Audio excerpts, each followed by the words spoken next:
Caligula, voilà un nom qui fait trembler toute l'histoire de l'humanité.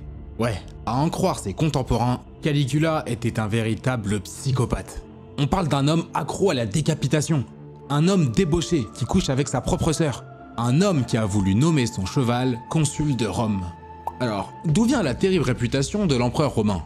Comment est-il devenu l'un des personnages les plus craints de son temps? Sa réputation était-elle vraiment méritée? Pour répondre à ces questions, il faut faire un petit voyage dans le temps.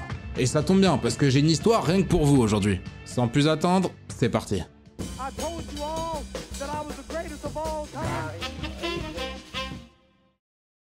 Venez avec moi à Rome le 24 janvier 41. Ce jour-là, le soleil est de sortie. La ville éternelle est bondée de monde. On organise des jeux et des spectacles en l'honneur d'Auguste, le premier empereur romain. Une représentation est donnée dans un théâtre, sur la colline du Palatin. Bon, vous me direz, est-ce que ça vaut vraiment le coup d'en parler? Ah ouais, car un spectateur est tout simplement l'homme le plus puissant de Rome, l'empereur Caligula. On dit de lui qu'il a la taille haute, le teint livide, le corps maigrichon. Ses yeux sont menaçants et sa chevelure très parsemée. Ce jour-là, Caligula est de bonne humeur. Et c'est pas un truc qu'on voit très souvent. Pendant l'entracte, l'empereur va à la rencontre d'enfants qui participent aux festivités. Tout à coup, deux gardes s'approchent de lui. La foule s'écarte, l'empereur n'a pas le temps de réagir. L'un des gardes l'égorge d'un coup de glaive. Un autre homme poignarde Caligula à la poitrine. L'homme s'écroule, sa toge est maculée de sang. Il ferme les yeux quelques secondes plus tard. Il ne les réouvrira plus jamais. Lui, l'empereur Caligula, vient de rendre l'âme à seulement 28 ans. Une fin mystérieuse, pour une vie qui le fut tout autant. C'est en l'an 12 que naît Caius Julius César Auguste Germanicus. Sa mère, Agrippine, est la petite fille d'Auguste. Son père, Germanicus, est un général très apprécié du peuple. L'homme porte ce nom en l'honneur de ses nombreuses conquêtes en Germanie. On peut dire que dès sa naissance, Caius s'est promis un très grand destin. Pour ses parents, il est écrit que le garçon allait devenir un militaire d'exception. Dès son plus jeune âge, le futur empereur est déjà sur les champs de bataille. Il porte une tenue de soldat faite sur mesure, rien que pour lui. Et aux pieds, il porte des sandales. On appelle ça des caligae. Et devinez comment on dit petite caligae en latin? Eh bien, Caligula. Les légionnaires romains aiment beaucoup le gosse. C'est un peu comme une petite mascotte pendant les guerres. Ils lui donnent donc le surnom affectueux de Caligula. Ouais, Caligula, ça veut bien dire petite sandale. C'est plutôt mignon, non? Alors le problème c'est que la suite de la vie de Caligula, ça sera un petit peu moins mignon. En l'an 19, des troubles éclatent en Syrie. L'empereur Tibère envoie alors Germanicus, le père de Caligula. Sa mission, pacifier la région. Mais rapidement, la santé de Germanicus se dégrade.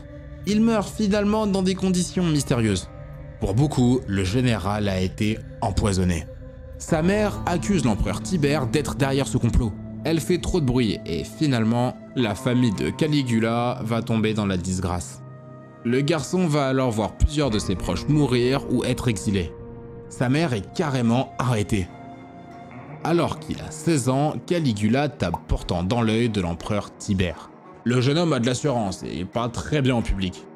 C'est au même moment que Caligula va avoir une relation avec sa propre sœur, Drusilla. En fait, on peut croire qu'elle est le seul et unique amour de sa vie. Vous voyez, Tibère pensait pouvoir léguer le pouvoir à son fils, Drusus II.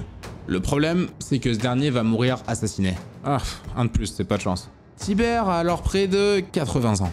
C'est énorme pour l'époque. Il est impopulaire et décide de se retirer hors de Rome. Et là, devinez qui va le rejoindre? Eh ben notre ami Caligula. C'est alors que l'homme va observer le pouvoir et la cruauté impériale. Il apprend à dissimuler, à flatter, à survivre. L'armée demande à Tibère de choisir Caligula comme successeur. Mais bon, l'empereur a un peu de mal à se décider. Au fond, il a pas vraiment confiance en Caligula. Peut-être qu'il pouvait deviner que l'homme était prêt à tout pour régner. En apparence, Caligula suit les ordres du vieil empereur. Dans les coulisses, il fait tout pour préparer sa succession. Par stratégie, il forme une alliance avec le préfet Macron. Ah, déjà lui, hein. Macron, comme beaucoup d'autres, espère avoir les bonnes grâces de Caligula une fois qu'il sera empereur. Et d'ailleurs, Caligula couche même avec la femme de Macron. Ce dernier ferme les yeux sur la liaison, en espérant en tirer des bénéfices. Ce récit est une véritable série digne d'HBO. Et attendez, parce que la meilleure saison est encore à venir. Le 16 mars 37, Tibère rend son dernier souffle. Et autant vous dire que les circonstances sont encore une fois très douteuses. Pour certains, Caligula ou son entourage l'a étouffé dans son sommeil. Tibère n'est plus. Ouais, mais l'empereur a bel et bien laissé un testament. Le pouvoir doit être partagé entre son petit-fils Gemellus et Caligula. Mais bon, pour Caligula, le pouvoir est un gâteau qui se partage pas. Vous avez déjà compris la suite. Caligula, après avoir pourtant adopté Gemellus, le fera tout simplement exécuter. Plus tard, l'ancien beau-père de Caligula, Marcus Silanus, est aussi forcé à se suicider en se coupant la gorge. Petit à petit, le nouvel empereur décapite toutes les têtes qui pourraient lui faire de l'ombre. Alors voilà que Caligula entre dans Rome le 28 mars 37. La foule est en folie. Tibère, c'était pas un gars très sympathique. Caligula, il est jeune, plein d'énergie et plein d'espoir. Le peuple lui donne des surnoms affectueux, comme notre astre ou notre petit. D'après Suétone, 3 mois de réjouissance publique sont décrétés. Et pendant ce temps, plus de 160 000 animaux sont sacrifiés en l'honneur de Caligula. Aujourd'hui, un truc pareil, je suis pas sûr que ça passe. Caligula a 24 ans. Et je vous l'ai dit, le peuple, il l'adore. Faut pas oublier qu'il est quand même le fils du héros Germanicus. C'est pas rien. Quand Caligula prend les rênes, il libère des prisonniers, supprime des impôts, organise des jeux somptueux. Au début de son règne, le jeune empereur surprend tout le monde. Il adopte une politique bizarrement libérale. Il abolit le crime de lèse-majesté, libère les prisonniers politiques et autorise la lecture d'ouvrages jusqu'à là interdits. Non, le début du règne de Caligula, c'est vraiment une période heureuse pour Rome. Mais en 38 après Jésus-Christ, moins d'1 an après le sacre de Caligula, le rêve va tourner au cauchemar. La nouvelle se répand dans toutes les ruelles de Rome. L'empereur est gravement malade. Bon, Caligula va s'en sortir, on peut souffler. Ouais, mais quand il se remet sur pied, il paraît totalement métamorphosé. C'est là que ce souverain bienveillant va devenir un despote paranoïaque. D'abord, il se proclame Dieu vivant, rien que ça. Il exige l'adoration et fait exécuter ceux qui le contredisent. Le soir, l'homme organise des orgies déjantées. D'ailleurs, il continue toujours d'avoir une relation incestueuse avec sa propre sœur. Pour beaucoup, Caligula est en fait atteint d'une maladie mentale. On peut dire que son comportement va gravement le rapprocher d'un psychopathe. Il fait ériger des statues de lui dans des temples. Il ordonne qu'on l'adore comme Jupiter. L'homme a une véritable obsession pour la décapitation. Suétone nous dira: chaque fois qu'il embrasse le cou de son épouse, ou bien celui d'une conquête passagère, il ajoute de façon cynique: une si jolie nuque sera tranchée dès que j'en donnerai l'ordre. Caligula donne des instructions délirantes. Il décrète une campagne militaire absurde contre la mer. La mission des soldats, de ramasser des coquillages comme butin de guerre. Quand sa sœur bien-aimée Drusilia décède, Caligula est déchiré. Et on peut dire que ça va vraiment pas calmer sa folie. Selon Suétone, encore lui, au cours de la première année de son règne, Caligula aurait dilapidé 2,7 milliards de sesterces. Les historiens antiques affirment que l'empereur commence à infliger des amendes très sévères. Pire encore, il tue des individus dans le seul but de s'emparer de leurs propriétés. Pour remplir les caisses de l'Empire, Caligula aurait demandé au peuple de prêter de l'argent à l'État. Il ordonne une augmentation drastique des impôts. Il prélève des taxes sur les mariages et même sur la prostitution. Il commence aussi à vendre aux enchères la vie des gladiateurs. Mais au même moment, l'empereur ne fait pas dans les économies. Caligula ordonne l'édification d'un temple à la déesse Diane. Et avec ça, un palais gigantesque. Il fait aussi construire 2 navires de 70 mètres de long. C'est une prouesse pour l'époque. On retrouvera ces antiquités sous l'ordre de Mussolini dans les années 30. Malheureusement, les vestiges sont détruits en 1944, pendant la Seconde Guerre mondiale. Bon, retournons en l'an 40. Et la situation, elle n'est pas bellissima en Italie. Les comptes de l'Empire se vident. La situation financière se dégrade au jour le jour. La famine se répand. La population commence à se détourner de Caligula. Partout, on se demande comment, en quelques années, cet enfant prodige est devenu un père brutal. Mais le plus grand ennemi de Caligula, c'est pas le petit peuple, c'est le Sénat. C'est clair, l'empereur a un dédain terrible pour cette institution. Pour vous donner une idée, dites-vous que les sénateurs devaient à tour de rôle lui baiser les pieds. Et attention, cerise sur le gâteau, Caligula pense à nommer son propre cheval comme consul. Ce cheval, c'est Incitatus, et l'empereur en est vraiment fan. Les soldats veillent à ce que rien ne trouble le sommeil du cheval. Il lui fait construire une écurie de marbre, il lui donne un palais et des esclaves. Incitatus, c'est probablement le cheval le plus choyé de l'histoire. Bah alors les chevaux, c'est pas mal. Mais on n'oublie pas les hommes. Et là, Caligula est bien moins tendre. C'est envers les sénateurs que Caligula se montre le plus sanguinaire. Son but est simple, humilier cette élite. Bah ouais, pour qu'ils se prennent à vouloir partager le pouvoir avec lui. En dépit de ses promesses, Caligula s'en prend à tous ceux qui, de près ou de loin, ont soutenu des exactions contre sa famille. Et ça fait quand même pas mal de monde.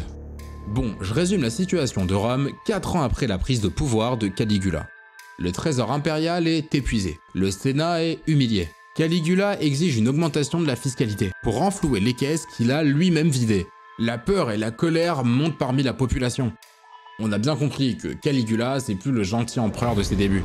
Il fait tuer des gens pour des raisons absurdes, comme parce qu'ils sont mal habillés ou parce qu'ils ont oublié de le saluer. Lors des jeux, il jette parfois des spectateurs dans l'arène pour être dévorés par les bêtes, simplement parce qu'ils s'ennuyaient. Dans l'arène justement, il demande de retirer les voilures pour exposer les spectateurs au soleil. Et évidemment, personne ne pouvait s'échapper de cette chaleur accablante. On a là un cocktail explosif. Et je pense qu'on peut dire qu'il reste plus grand monde pour supporter le fou Caligula. De nombreux complots échouent, mais un jour ou l'autre, c'était certain qu'on arriverait à mettre la main sur cet homme sanguinaire. Hoc concilium secretum est, tollere debemus, priusquam res publica labatur. Le 22 janvier 41, l'empereur participe aux festivités en l'honneur d'Auguste. C'est là, à seulement 28 ans, qu'il est poignardé à mort. Plus tard, sa femme et sa fille sont aussi tuées. C'est son oncle, Claude, qui va alors prendre le pouvoir. Mais qui a assassiné le despote Caligula? Derrière la lame des prétoriens se cache un complot savamment orchestré par le Sénat. Lassé des excès, des humiliations, de sa folie meurtrière, Caligula était l'ennemi numéro 1 du Sénat. C'était pas un acte impulsif, c'était la vengeance d'une élite décidée à reprendre le contrôle de Rome. Le 24 janvier 41 à 28 ans, Caligula entre dans l'histoire. Son règne n'aura duré que 3 ans et 10 mois, mais sa légende noire est éternelle. Bon, il y a quand même un truc que je dois vous dire. Est-ce que Caligula était un saint? Évidemment que non. Mais était-il vraiment le diable qu'on décrit? Bah, difficile d'en être certain. En fait, le règne de Caligula est assez mal documenté. Les sources sur sa vie sont imprécises, et pas franchement objectives. Ouais, on n'oublie pas que Caligula s'était fait beaucoup d'ennemis à Rome. Du coup, on peut largement penser que de nombreuses fake news ont été lancées contre lui. Autant vous dire qu'entre fiction et réalité, on ne sera jamais vraiment capable de tracer une ligne claire. Beaucoup d'événements sur la vie de Caligula nous proviennent du fonctionnaire romain Suétone. Cet homme, c'est un peu le Stéphane Bern romain. Le hic, c'est qu'on connaît que très peu de choses sur lui. En tout état de cause, on peut croire que ses écrits sur Caligula sont un mélange de réalité et de caricature. Tiens, la mort de Caligula par exemple, on peut pas vraiment être sûr du déroulé des événements. Pour certains, il s'est fait tuer dans son palais, pour d'autres, en pleine rue. Ensuite, évoquons la fameuse maladie mentale de Caligula. Pour la plupart des historiens, ces diagnostics 2000 ans plus tard n'ont peu de valeur. Et oui, faut pas oublier que les sources de la vie de Caligula viennent surtout du Sénat. Et encore une fois, on peut penser qu'on a largement exagéré sa psychopathie pour entacher son image. Mais bon, ce qui est certain, c'est que l'histoire n'en a pas fait dans la demi-mesure. Même 2000 ans plus tard, Caligula est encore et toujours un symbole de terreur, de sadisme, de mégalomanie, de folie. Bref, on peut faire toute la liste. Ouais, l'empereur restera pour toujours une figure à en donner la chair de poule. Pour conclure notre récit, citons cette phrase pleine de bienveillance attribuée à Caligula. Qu'il me haïsse pourvu qu'il me craigne. Et voilà pour le récit du soir. J'espère que vous avez passé un super moment devant cette vidéo. On vient d'ailleurs de dépasser les 10 000 abonnés, merci infiniment. D'ailleurs, pour ceux qui ne le sont pas, je compte sur vous pour vous abonner et commenter cette vidéo. Vous inquiétez pas parce que moi je vais très vite revenir pour un nouveau récit passionnant. Allez, moi je vous dis bonne nuit à tous, à bientôt.